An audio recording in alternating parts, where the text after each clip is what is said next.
지난 시간에는 저희가 호세아 11장 8절에서 11절까지 공부를 했는데 그 내용이 북이스라엘 백성들의 범죄에도 불구하고 하나님이 끝까지 사랑해서 회복시킬 것이다, 그런 내용이었습니다. 그리고 오늘 본문 11장 12절에 이어지는 12장 1절 2절의 내용은 다시금 이 북이스라엘 백성들의 이 배은망덕한 행위에 대한 심판의 경고가 주어집니다.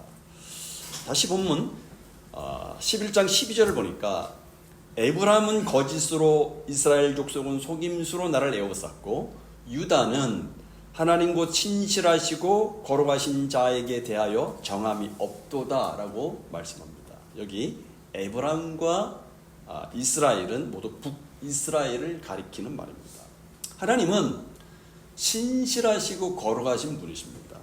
하나님은 자신의 언약을 지키시는데 아주 신실하셨습니다. 그러나 북이스라엘은 거짓과 속임수로 하나님께 대하여 신실하지 못했습니다. 북이스라엘은 거짓과 속임수로 하나님을 애워쌌다는 말은 하나님을 섬기는 데 대신 우상을 숭배하고 하나님을 의지하는 대신에 이방의 강대국을 의지한 것을 염두에 둔 표현으로 보입니다. 그들은 하나님을 의지하지 않았고 하나님을 신뢰하지 않았습니다. 그런가 하면 11장 12절 중반절에 보니까 유다는 하나님 곧 신실하시고 거룩하신 자에게 대하여 정함이 없도다라고 말합니다. 여기 유다는 남유다를 가리킵니다. 북이스라엘 백성뿐만 아니라 남유다 백성들도 신실하시고 거룩하신 하나님에 대해서 정함이 없다 말합니다. 정함이 없다는 말은 남유다 백성들도 북이스라엘 백성들처럼 신실하시고 거룩하신 하나님을 가까이 하지 않고 이 두 마음을 품고 우상을 섬기며 멀리 했다는 그런 이야기입니다. 계속해서 12장 1절을 보니까 에브라임은 바람을 먹으며 동풍을 따라가서 종일토록 거짓과 포악을 더하여 아수르와 계약을 맺고 기름을 애굽에 보내도다 라고 말합니다. 여기 바람을 먹는다는 말은 여러분 우리가 걸어가면서 바람을 먹으면 뭐 그게 배가 부릅니까? 그렇죠? 이것은 공허하고 헛된 것을 쫓는 것을 말합니다. 그리고 동풍을 따라간다고 말했는데 여기 동풍은 팔레스틴 동쪽에서 불어오는 뜨거운 바람을 가리킵니다. 이 동풍 바람은 매우 건조하고 뜨거운 바람으로 전해집니다. 그러기에 들판에 파릇파릇하게 이 도단한 식물들은 모두 이 동풍으로 말려 죽이는 그런 것으로 알려져 있어요. 그래서 우리가 잘 아는 요나서 4장 8절에 보면 요나에게 햇빛을 가려주었던 이 박농쿨이 동풍이 불어서 순식간에 다 말라 죽어서 요나가 혼미하게 되었다라고 말씀하고 있는데, 이스라엘이 그런 동풍을 따라갔다는 말은 스스로 파멸을 초래하는 것을 따라갔다는 어리석음을 이야기하는 것입니다. 특히 여기 따라갔다는 것은 그들의 일상이 늘 이렇게 허망한 것을 쫓아갔다는 것을 말합니다. 그 내용이 구체적으로 1절 하반절에 보니까 아수르와 계약을 맺고 기름을 애굽에 보냈다라고 말합니다. 이것은 그 당시에 외교 정책을 이야기하는 것인데, 아수르가 쳐들어오자 아수르에게는 1만 달란트를 바치면서 조약을 맺습니다. 그리고 동시에 아수르의 대적자인 애굽과는 이스라엘의 특산물인 올리브유를 뇌물로 바치게 됩니다.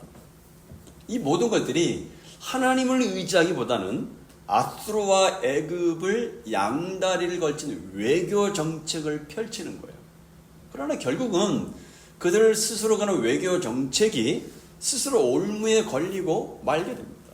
결국 1절은 한마디로 하나님을 의지하고 하나님을 따라간 것이 아니라 세상의 힘을 의지하고 따라갔음을 지적하는 말씀입니다. 실제로 열왕기하 17장에 보면 북이스라엘의 마지막 왕이었던 호세아 왕은 아수르가 침공을 하자 그 나라와 계약을 맺고 해마다 조공을 드렸는데 어느 날 조공을 중단하고 애굽의 도움을 받고자 애굽과 동맹을 맺습니다.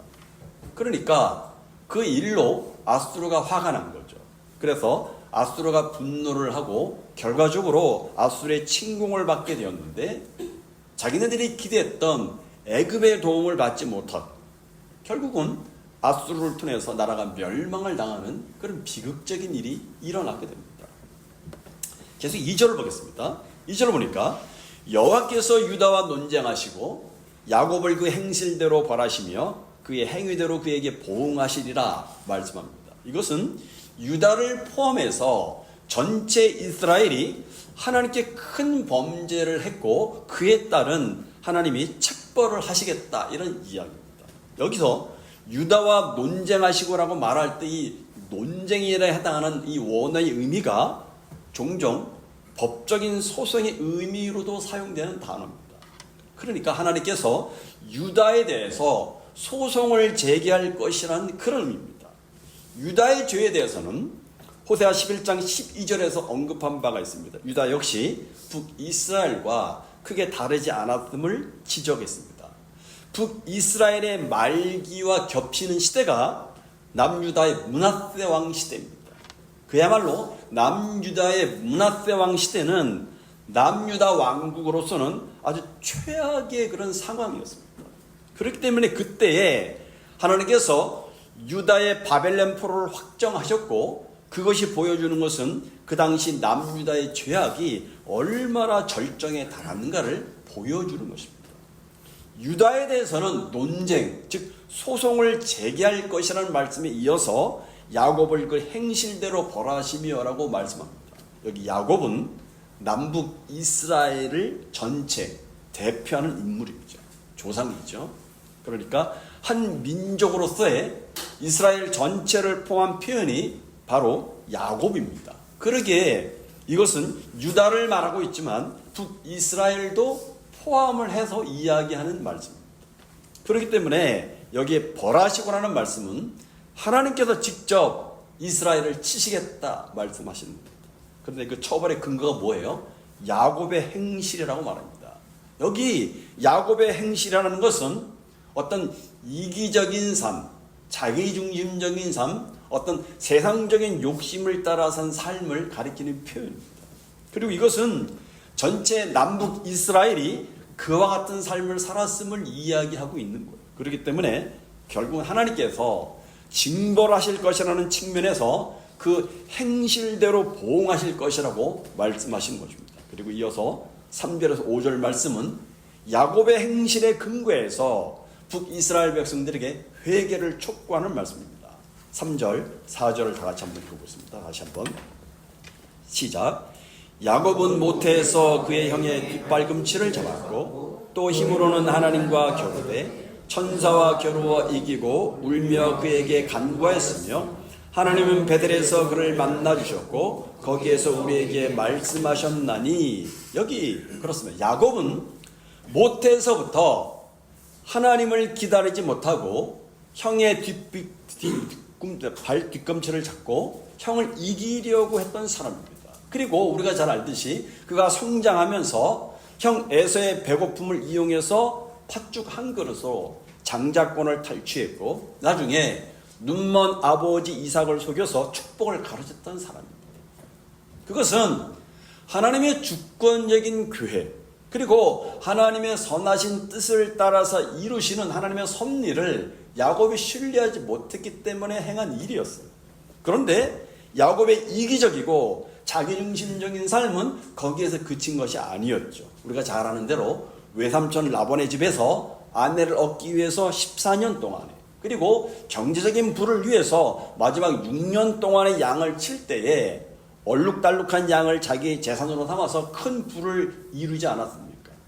물론 야곱 자신은 정당하게 합법적으로 계약에 따라서 얼룩달룩한 양을 소유했다고 생각을 했을 것입니다. 그리고 하나님이 자신에게 복을 주신 것으로 믿었지만 사실 따지고 보면 양치는 전문 지식을 활용해서 외삼촌을 속이고 외삼촌의 재산을 가로챘던 것입니다. 심지어 야복강가에서는 하나님과도 고집과 욕심으로 힘을 겨루었던 사람입니다. 겨루었다는 말은 끝까지 자기 고집을 꺾지 않았다는 말입니다. 이렇듯 야곱의 삶은 하나님의 인도하심과 뜻과 섭리라는 관점에서는 아무런 관심이 없고 오직 자기 살 길을 위해서 자기중심적으로 자기가 필요하면 하나님의 이름과 능력까지 동원하는 그런 삶이었어요. 그러면서도 야곱이 그것이 죄이고 속임수이고 거짓인지를 알지 못했습니다. 지금 북이스라엘과 남쪽 유다 백성들이 야곱처럼 세속적인 욕심을 따라 살고 있음을 지적하고 있는 거예요. 계속해서 4절 중반절에 보니까 하나님은 베델에서 그를 만나 주셨고 라고 말합니다. 하나님께서 야곱을 베델에서 만나 주신 것은 성경을 보면 두 번입니다.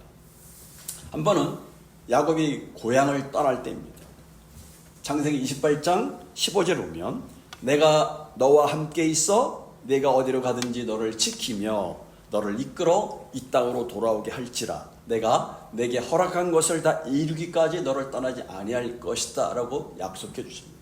야곱은 베델에서 하나님이 함께 하심을 깨닫고 다시 언약을 받게 됩니다. 또 한 번은 창세기 35장 1절에서 8절에 나오는데 그 전에 창세기 34장에서 딸 디나의 강건 사건 이후로 다시 베델로 올라가서 그곳에서 제단을 쌓고 모든 이방의 신상들을 상수리 나무 아래 다 묻습니다. 이 두 경우에 다 하나님이 야곱에게 찾아와서 말씀하셨고 그와 맺은 언약을 갱신하셨습니다. 호세아는 하나님이 거기서 야곱의 자손인 우리에게도 말씀하셨다라고 이야기합니다. 이 말씀은 하나님이 베델에서 야곱과 그렇게 두 번 언약을 맺으실 때 이미 그의 후손과의 언약이 담겨 있다라고 이야기하는 거예요. 창세기 28장 10절에 보니까 내 자손이 땅의 티끌까지 될 것이며 창세기 35장 12절에 보니까 내가 아브람과 이삭에게 준 땅을 내게 주고 내가 내 후손에게도 그 땅을 주리라고 말씀하셨는데 이것은 하나님께서 야곱은 물론이고 그의 후손과 언약을 맺으셨다는 의미가 됩니다. 이처럼 호세아는 이 야곱의 역사 속에서 약속하신 언약하신 하나님의 계시는 지금도 우리에게도 말씀하고 계신다라고 강조하고 있는 거예요. 그러면서 그렇게 말씀하신 여호와는 어떤 분이시냐 말씀하면 만군의 하나님이라고 말합니다. 여기 여호와는 우리가 잘 아는 대로 출애굽기 3장 14절에서 스스로 계시는 분, I am who I am, 스스로 계시는 분을 가리킵니다. 이 여호와 하나님은 영원전부터 자존하신 하나님이시고 이스라엘의 조상 아브라함, 이삭과 야곱과 언약을 맺으신 하나님으로서 지금 이스라엘에게도 같은 하나님이 되신다는 사실을 호세아는 이야기하고 있어요. 그래서 5절 중반절에 보니까 여호와는 그를 기억하게 하는 이름이라고 말합니다. 다시 말해서 여호와 하나님은 반드시 기억을 하고 기념을 해야 될 살아계신 하나님이라고 이야기하는 거예요. 그러므로 하나님의 특별한 사랑과 긍휼을 받아서 조상 야곱 때부터 특별한 언약 관계 속에서 하나님을 섬겨왔던 이스라엘은 바로 하나님이 만군의 여호와 하나님이심을 기억해야 한다라고 호세아는 이스라엘 백성들에게 호소하고 있는 거예요.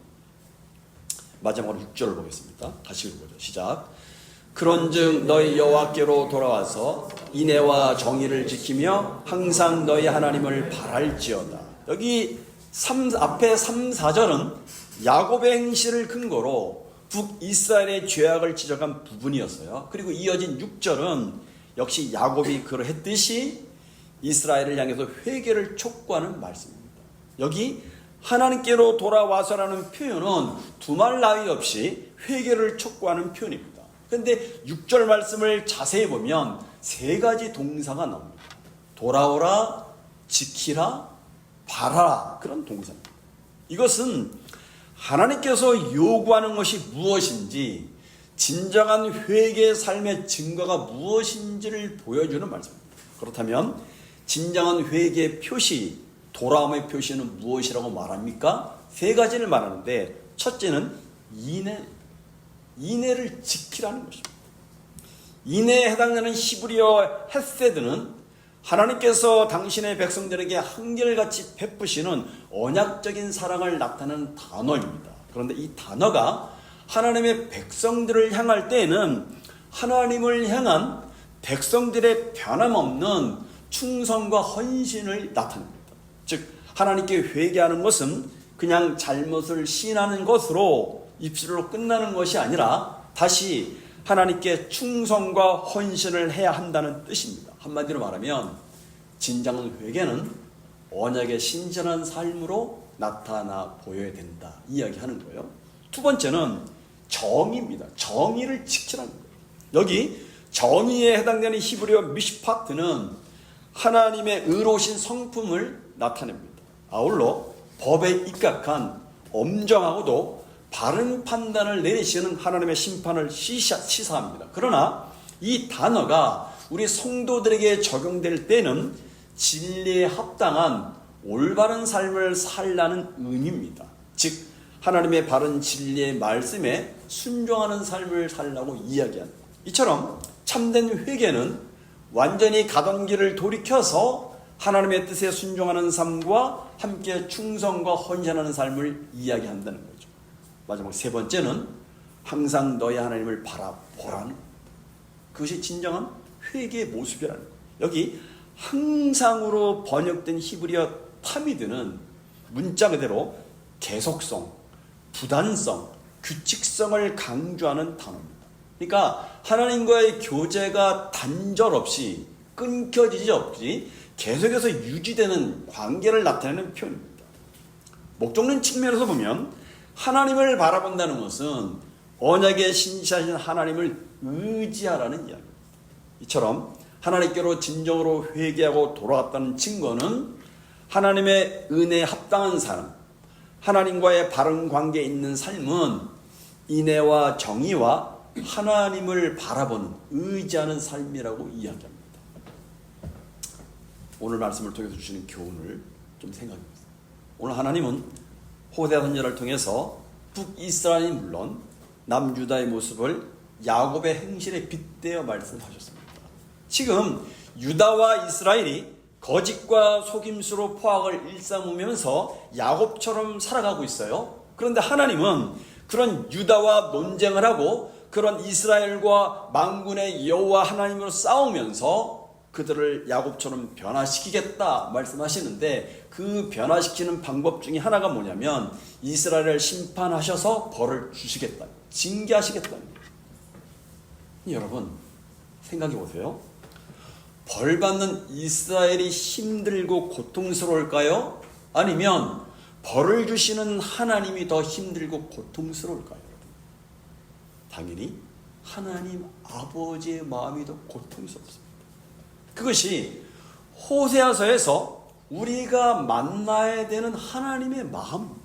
그래서 호세아를 통해서 만군의 여호와 하나님은 이스라엘과 논쟁하고 싸우시면서 그들을 거룩한 하나님의 백성으로 만들어 가실 것임을 이야기하고 있는 거예요.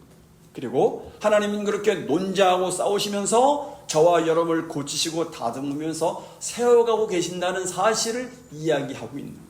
이것이 은혜이고 이런 하나님을 만나야 된다라고 말씀하시는 겁니다.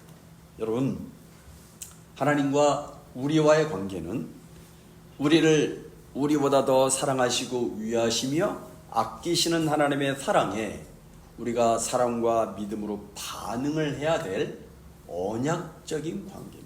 기계적인 관계가 아니에요. 로봇 관계가 아닙니다, 여러분. 인격적이고 언약적인 관계입니다. 그것이 호세아서가 말한 일관된 메시지입니다. 그것을 안다면 어떻게 해야 된다고 말합니다. 6절의 말씀처럼 어떤 자리에 있든지 하나님이 함께하고 있다는 사실을 알고 신실하신 하나님과 사랑과 은혜를 경험할 때 우리는 인애와 정의를 지키는 삶을 구현할 수 있다라고 이야기합니다. 오늘 저녁에 저희들이 기도할 때 하나님이 우리에게 신실하셨듯이 우리도 하나님 아버지의 성품을 닮아서 하나님 앞에 신실한 백성으로 살아갈 수 있게 해달라고, 하나님을 신실하게 사랑할 수 있게 해달라고 오늘 저녁에도 기도하시기 바랍니다. 기도하겠습니다.